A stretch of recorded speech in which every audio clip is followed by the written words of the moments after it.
So speaking of broad appeal, we've got Donald Trump's numbers are crashing. Yep. And it might be, Matt, call me crazy, it might be because he's now threatened to bomb Oman, one of our longest standing allies in the Gulf.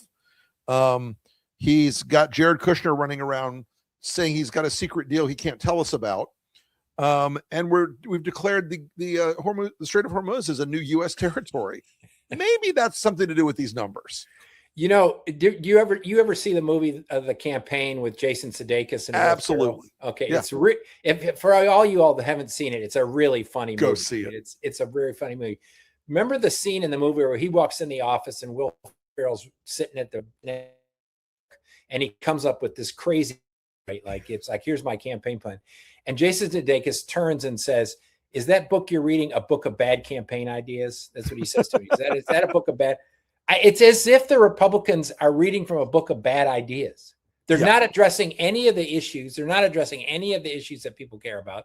No, inflation, none. Jobs, healthcare, all of those things, and actually a different foreign policy. And they keep coming up, and Donald Trump keeps coming up with these crazy thoughts and these crazy ideas that every moment you think. I thought, when we talked a few weeks ago on this, I thought, oh, it can't get worse. It's actually gotten worse. It's gotten worse. And Donald Trump now has a 74% disapproval rating among independents. Yeah. 74% disapproval.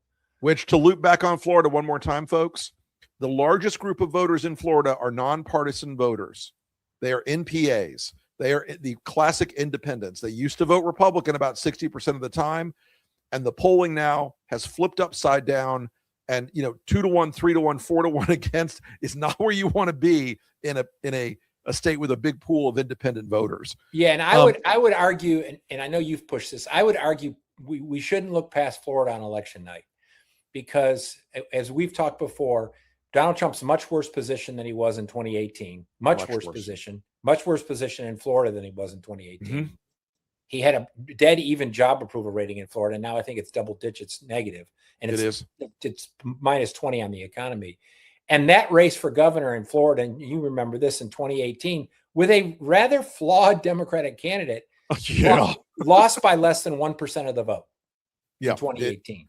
It is. And Byron Donalds has now spent close to $40 million, and his approval disapproval stayed the same, or actually rose a little bit. But his approval was at 40 when he started, and it's at 41 now. He better get $1 billion before now on election day, because that math isn't mathing, as the kids say. So that these polling numbers, as I like to sort of summarize it, America really does not like Donald Trump. Yep. The magic is gone. Yep. I mean, that we're now deep into the base number, and you see these things in Quinnipiac, as you and I both know, it's a good poll, solid poll. All these things that were his strengths are now completely blown out. I mean, he has not a single positive rating on any issue. Correct. Any issue.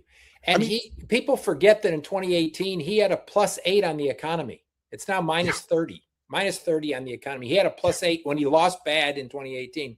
And in this idea that Donald Trump is Teflon Don, which is like often called, he's not Teflon Don when you have a 35% approval rating. Mm-hmm. And I keep saying to people, I feel like this election is interestingly sort of the weird love child of 2006 and 2018. It's the 2006 high gas prices, inflation, unpopular form, where you and I both remember that great year. Yep. That was such a great year. But 2018, with the widespread disconnect with the voters that Trump had then, and he's much worse off now than he was then.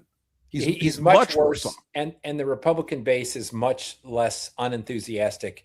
It's when you look at the non-MAGA Republicans, which are about 25% of the Republican voters, those voters, in my view, are either going to skip high profile races or not vote. I am increasingly believing that because Trump's not on the ballot and the situation is so grim, they don't ever have to admit it that they are angry with him. They probably never will. But the reality is they're going to show it, I think, by not coming out to vote. And that's exactly. That's going to be a bigger, the Democrats smartly, they're now doing the sort of like modesty thing. We're going to fight hard for the Senate. We think we'll get 18 House seats. I think now they're starting to put the brakes on so people don't get overconfident. But there's no world where Donald Trump is a net advantage to a lot of these candidates. I mean, you think Ken Paxton's going to bring Donald Trump to Texas? No, I don't think so. Do you think they're going to be the Republican senators going to bring Donald Trump to Alaska? Do you think that? Yeah, no. Do you think the woman in Iowa, is going to bring him to Iowa? I mean, none of these. The only people that will are the people that are, I think, they're no longer swing races. I mean, I think what's happened in the last 60 days is races that we thought were swing are no longer swing. Right. Like he'll show up in South Carolina. Yeah. He's not going to show up in Florida. Nope. And I think that is one more thing, one more chip in the Trump control of the party. The primaries are over, and now his presence in their lives is a net negative, and then some. Yeah, that's a really good point people should make, because Donald Trump has never helped somebody get across the general election line. No, he's never helped a single candidate get across the general election.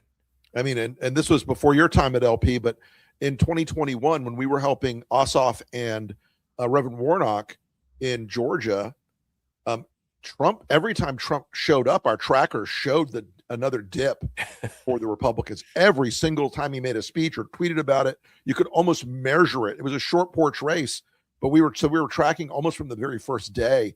And it was just disastrous because he would keep saying things like, "Oh, the election was rigged and it's still rigged. Don't vote." Okay. Sure thing, Donald.